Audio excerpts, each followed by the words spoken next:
Welcome to GBE, where I end the live stream 1 hour early because I didn't feel like doing it anymore. Yes, the Switch stream finally happened this past Sunday, and it was a great time.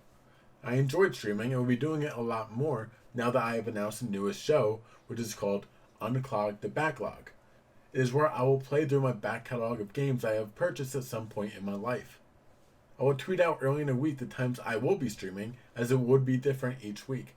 I'm currently in the middle of playing through Metro 2033. Each live stream will be edited into a shorter video, which will then be posted on the YouTube channel at some point in the future. Well, now that Mario Day is behind us, let us look at more things from the past that may or may not be... Oh, nope, get rid of that, please. Definitely not that. Get off now. Thank you. Well, anyway, Nintendo Switch Online is a great service that has a growing catalog of classic Nintendo games for you to play, with new ones coming each month. But which ones are worth your time? I'm here to help you out, because this week I am reviewing 10 of the games on the Nintendo Switch Online service. There are more than 10 games, and this isn't a typical video where I will spend a good amount of time on each game. I will have 30 seconds for each game to tell you whether it's good, bad, or eh. Start the clock in 3, 2, 1, go. Tennis came out in 1985 and was a launch game for the NES. It wasn't that much fun to play, and I enjoyed Mario Tennis Aces, but this just felt really boring. Pong is more enjoyable than this, and it doesn't even have these amazing graphics. I mean, look at that. Look at that serve right there. Pong is literally just 2 paddles and a ball, and that guy sitting on a chair is an asshole because I don't even know what a fault is, but he calls it on every single swing I make, so fuck that guy. Oh look, it's in, finally. Anyway, tennis is getting the bad from GBE. Gradius came out in 1985 and was developed by Konami. It is kind of like a horizontal Space Invaders that you can move the ship up and down instead of left to right. There are flying enemies that you need to kill, along with gunners on the top half and the bottom half of the screen that you need to take down as well. A similar game to this out now is Graceful Explosion Machine that is on the Switch, and I highly recommend it. Gradius is a fun game and is definitely worth putting the time into. Gradius is getting the good from GBE. Mario Bros. Is the classic. Released back in 1985, Mario Bros. Is the OG platforming game. Jump and fireball your way through levels so classic that people can probably do it blindfolded. It's one of the best games that came out on the NES and probably one of the best games ever released. The online service also has the next 2 games in the Super Mario Bros. Franchise if you want to continue your journey. It is crazy to see how far Mario has come since then. Mario Bros. Is good. Double Dragon came out in 1987. It's a beat-em-up game developed by Technos Japan. You play as a martial artist named Billy Lee, or you can play as his twin brother, Jimmy. Billy or Jimmy fight the Black Warriors gang to save Billy's love interest, Marion. It was pretty challenging and it was simple to play. You either punch, kick, or jump. It's that simple.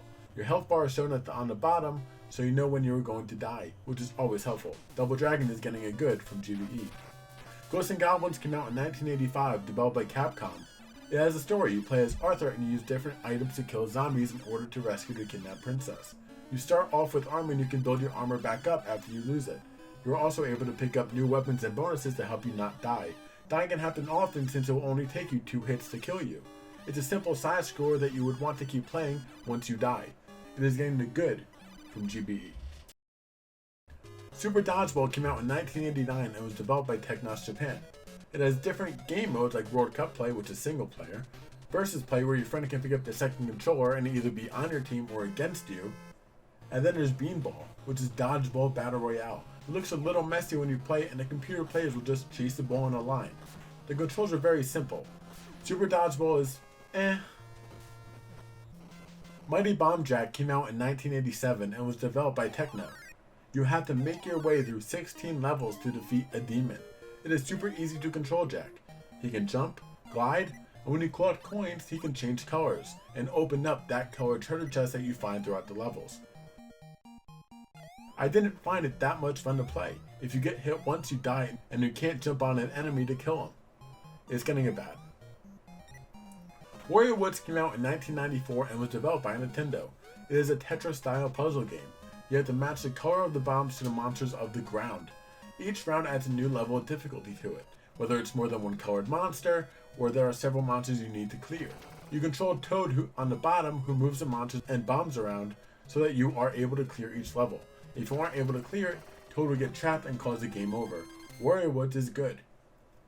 Kirby Adventure came out in 1993 and was developed by HAL Laboratory, and takes on the usual Kirby form that we all know and maybe even love.